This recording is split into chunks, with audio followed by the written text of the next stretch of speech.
السلام علیکم میرے پیارے دوستو، آج کی اس ویڈیو میں آپ کو خوش آمدید کہتے ہیں۔ میرے دوستو، اکثر اوقات ہمارے گھروں میں لڑائی جھگڑے عام ہو جاتے ہیں اور کچھ ایسی علامات ہوتی ہیں جس کی وجہ سے بہت سی پریشانیوں کا ہمیں سامنا کرنا پڑتا ہے،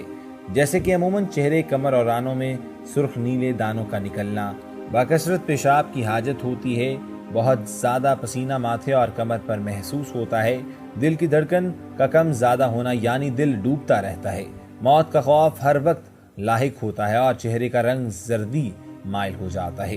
تلاوت قرآن مجید کی تلاوت کرتے ہوئے اور نماز کے دوران بہت عجیب و غریب خیالات بھی آتے رہتے ہیں۔ خواتین حضرات، جسم پر چونٹیاں چلتی ہیں اور آنکھیں کھچ سی جاتی ہیں، جسم کا درجہ حرارت بہت زیادہ گرم رہتا ہے، بچوں کو ماں کا دودھ نہ پلانا، آنکھوں میں چمک سا رہنا، جوڑوں میں درد محسوس کرنا۔ تو میرے دوستو، جب یہ ساری علامات ہو رہی ہوتی ہیں تو آپ کسی ڈاکٹر کے پاس رجوع کرتے ہیں اور ڈاکٹر آپ کو بالکل ٹھیک قرار دے دیتا ہے۔ میرے پیارے دوستو، یہ تمام چیزیں نظر بد کی وجہ سے سامنے آتی ہیں، جو ایک تلخ حقیقت ہے۔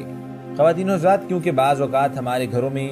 منفی چیزیں ہونے کی وجہ سے یہ ساری علامات ظاہر ہو جاتی ہیں۔ ہمارے گھروں میں آنے والے لوگ جو ہوتے ہیں، بے شک وہ رشتہ دار ہوں یا کوئی دوستوں یا مہمان کی صورت میں ہو، میرے دوستو، یہ منفی توانائی گھر میں لے کر ساتھ داخل ہوتا ہے۔ اس کی وجہ سے گھر میں بے سکونی، بے چینی اور پریشانی آنے لگتی ہے۔ اگر میرے دوستو آپ یہ جاننا چاہتے ہیں کہ آپ کے گھر پہ یہ منفی توانائیاں کام کر رہی ہیں یا نہیں، اور اگر کر رہی ہیں تو اس کا ایک خاص عمل آپ کو بتانا چاہتا ہوں، لیکن تفصیلات میں جانے سے قبل آپ سے ایک التماس بھی کرنا چاہوں گا کہ اگر ابھی تک آپ نے ہمارا چینل سبسکرائب نہیں کیا تو اس کو سبسکرائب کر لیجئے، ساتھ ہی بیل آئیکن کو کلک کر لیجئے تاکہ آنے والی وقتاً فوقتاً ویڈیوز جو ہم آپ کے لیے اس چینل کے اوپر لے کے آتے ہیں وہ آپ تک موصول ہوتی رہیں اور آپ ان سے مستفید ہوتے رہیں۔ جی، تو اپنے موضوع پہ دوبارہ آتے ہیں۔ تو خواتین و حضرات، آپ ایک صاف شفاف شیشے کا گلاس لیں، اس میں آپ 1 تہائی تک سمندری نمک ڈالیں، مطلب آپ گلاس کو 50% تک بھر دیں اور آپ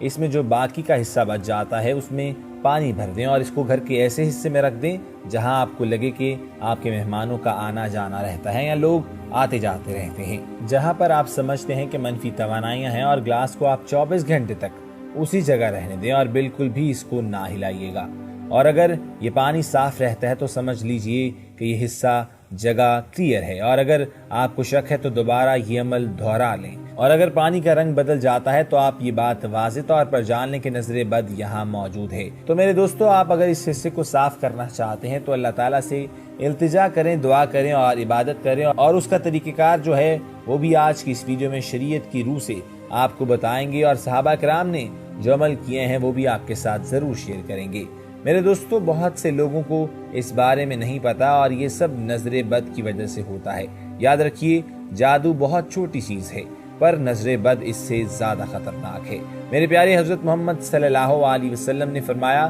حدیث ہے کہ اللہ تعالیٰ نے سزا اور تقدیر میں جس چیز کا فیصلہ کر لیا ہے اس کے بعد میری امت میں سب سے زیادہ موت نظر بد سے ہوگی۔ حدیث نبی صلی اللہ علیہ وسلم نے فرمایا ہے کہ نظر آدمی کو قبر تک اور اونٹ کو ہانڈی تک پہنچا دیتی ہے، اور ایک جگہ نبی صلی اللہ علیہ وسلم کا فرمان ہے کہ کوئی چیز تقدیر کے آگے نہیں جاتی، لیکن اگر کوئی ایسی چیز ہوتی جو دنیا میں تقدیر کے آگے چلی جاتی وہ تو نظر بد تھی۔ نبی اکرم صلی اللہ علیہ وسلم کی حدیث ہے کہ نظر بد برحق ہے اور شیاطین اس کو حاصل کرتے ہیں، اور بنی آدم کے حسد کی وجہ سے یہ ہوتی ہے، اور حدیث کے مفہوم سے یہ پتہ چلتا ہے کہ نظر بد آدمی کو قتل کر دیتی ہے۔ ایک صحابی کا واقعہ آپ کو بتاتا چلوں کہ ایک صحابی تھے سعد بن حنین رضی اللہ عنہ، وہ کرتا ہٹا کے بیٹھے تھے کہ اچانک دوسرے صحابی عامر ابن رضی اللہ عنہ نے ان کو دیکھا اور دیکھ کے کہا کہ اتنا خوبصورت جسم میں نے کسی کنواری لڑکی کا بھی نہیں دیکھا۔ ٹھیک تھوڑی ہی دیر بعد ان کو بخار چڑھ جاتا ہے اور وہ تڑپنے لگ جاتے ہیں۔ صحابہ کرام حضور اکرم صلی اللہ علیہ وسلم کے پاس لے گئے۔ اللہ کے رسول صلی اللہ علیہ وسلم نے پوچھا کہ تمہارے جسم کو دیکھ کر کسی نے کچھ کہا تھا؟ فرمایا ہاں۔ آپ صلی اللہ علیہ وسلم نے کہا کہ ان کو بلا کے لاؤ۔ جب وہ آئے تو اللہ کے رسول صلی اللہ علیہ وسلم نے پہلا جملہ یہ فرمایا، جب تم نے ان کو دیکھا تو تم نے ماشاءاللہ کیوں نہیں کہا؟ اکثر لوگ جو کسی کام میں مہارت رکھتے ہیں یا خوب روح ہوتے ہیں، انہیں کسی کی نظر لگ جاتی ہے، اور مشاہدے میں آیا ہے کہ بڑوں کی نسبت بچوں کو جلدی نظر لگ جاتی ہے۔ خواتین و حضرات، نظر بد لگنے کے بعد لوگوں میں اس کے علاج کے متعلق بڑی بدعقیدگی اور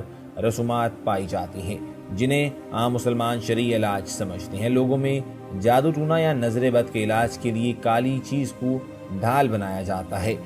جیسے کہ کوئی گاڑی کو نظر بد سے بچانے کی خاطر کالا کپڑا باندھ دیا جاتا ہے، نیا گھر بناتے ہوئے اس کے اوپر کالی ہانڈی رکھ دی جاتی ہے، یا خود کو نظر سے بچانے کے لیے بدن پر کالا دھاگا پہن لیا جاتا ہے۔ اسی طرح کے نظر بد کے علاج میں کالی مرچ جلا کر اس کی دھونی بھی لی جاتی ہے، اور اس کے علاوہ بہت سے عمل ہیں جو نظر اتارنے کے لیے استعمال کیے جاتے ہیں، جبکہ ہمیں اسلام نے نظر بد کا شرعی طریقہ بھی بتایا ہے۔ نظر بد سے حفاظت تدابیر اختیار کرنے میں کوئی حرج نہیں، ایسا کرنا توکل کے منافی بھی نہیں بلکہ یہی عین توکل ہے، کیونکہ یہ تو اللہ سبحانہ تعالیٰ پر اعتماد کرنا اور ان اسباب کو اختیار کرنا ہے جن کو اس نے مباح قرار دیا ہے، جن کے استعمال کا اس نے حکم بھی دیا ہے۔ میرے دوستو، نبی اکرم صلی اللہ علیہ وسلم حضرت حسن اور حسین رضی اللہ عنہ کو ان کلمات کے ساتھ دم کیا کرتے تھے۔ اس کا ترجمہ آپ لوگ ضرور سنیے گا۔ میں تم دونوں کو اللہ تعالیٰ کے کلمات تامہ کی پناہ میں دیتا ہوں، ہر شیطان اور زہریلی بلا کے ڈر سے اور ہر لگنے والی نظر بد کے شر سے۔ خواتین حضرت، آپ صلی اللہ علیہ وسلم نے فرمایا کہ حضرت ابراہیم علیہ السلام بھی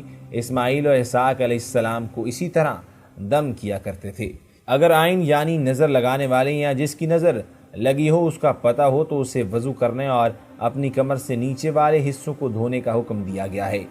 اور جو پانی اس کے جسم کو چھو کر گرے اس پانی کو ایک برتن میں جمع کر کے معین یعنی جسے نظر لگی ہو اس کے سر سے پچھلی طرف سے سارے پانی کو بہایا جائے، اللہ تعالیٰ کے حکم سے نظر بد کا اثر ختم ہو جائے گا۔ ہمیں انبیاء کی تاریخ میں ایک واقعہ ملتا ہے جب حضرت یعقوب کے 11 فرزند اپنے بھائی حضرت یوسف سے، جو اس وقت مصر کے حکمران بن چکے تھے، ملاقات کے ارادے سے کنعان سے روانہ ہونے لگے تو حضرت یعقوب نے اپنے 11 فرزندوں کو ہدایت کی کہ تم سب ایک دروازے سے داخل نہ ہونا، کیونکہ تمہاری تعداد سے اندیشہ ہے کہ کہیں نظر نہ لگ جائے۔ رسول اکرم صلی اللہ علیہ وسلم کے وقت عرب میں ایسے لوگ موجود تھے جو نظر لگانے میں شہرت رکھتے تھے، اور ان کی یہ حالت تھی کہ دعویٰ کر کے نظر لگاتے تھے، جس چیز کو نقصان پہنچانے کے ارادے سے ان کے دیکھتے دیکھتے ہی وہ چیز تباہ ہو جاتی۔ تبلیغ اسلام کے موقع پر کفار نے افراد کی خدمات حاصل کی، مگر اللہ نے اپنے نبی صلی اللہ علیہ وسلم کو ان کے شر سے محفوظ رکھا اور ان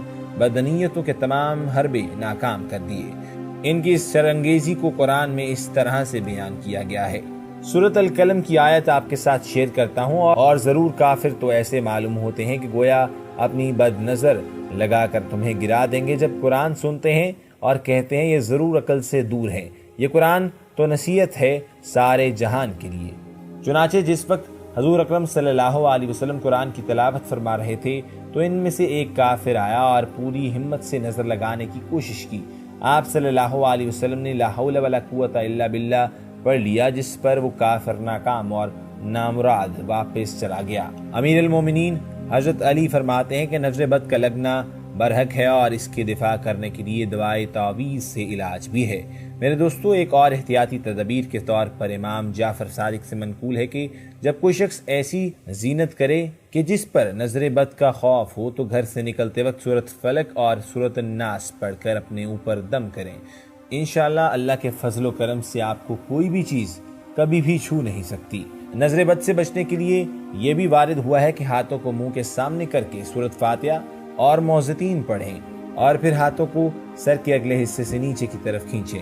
نظر بد کے اثرات پر یقین رکھنے کا ہرگز مطلب نہیں کہ ہم بلا وجہ شک و شبہات میں مبتلا ہو کر دوسروں کو پریشانی میں مبتلا کریں۔ میرے دوستو، ہم اپنے باہمی تعلقات خراب کریں اور باہمی طور پر الزام در الزام لگاتے رہیں اور لعن طعن کا سبب بھی بنیں، اور نہ ہی نظر بد کے اثرات کو ختم کرنے کے لیے ہمیں بیہودہ کاموں میں اور غیر شرعی طریقوں کو اپنا لینا چاہیے، اور نہ ہی اس سلسلے میں پیروں اور جال سال تعویذ فروشوں کے جال میں پھنس کر اپنا مال اسباب اور ذہنی سکون برباد کرنا چاہیے۔ ہمیں یاد رکھنا چاہیے کہ ہمارے گھروں میں قرآن پاک کی صورت میں ایک بہت ہی اچھا علاج موجود ہے۔ اس کے علاوہ حدیث میں دعائیں اور وظائف بھی وارد ہوئے ہیں جنہیں پڑھنے کے لیے کسی کی اجازت کی قطعاً ضرورت نہیں۔ ہر مشکل کے حل کے لیے اللہ کے کلام، مسنون دعائیں اور وظائف کی طرف رجوع کرنا ہمیں ضرور چاہیے۔ خواتین و حضرات، یہاں پر میں اپنی ویڈیو کا اختتام کرتا ہوں۔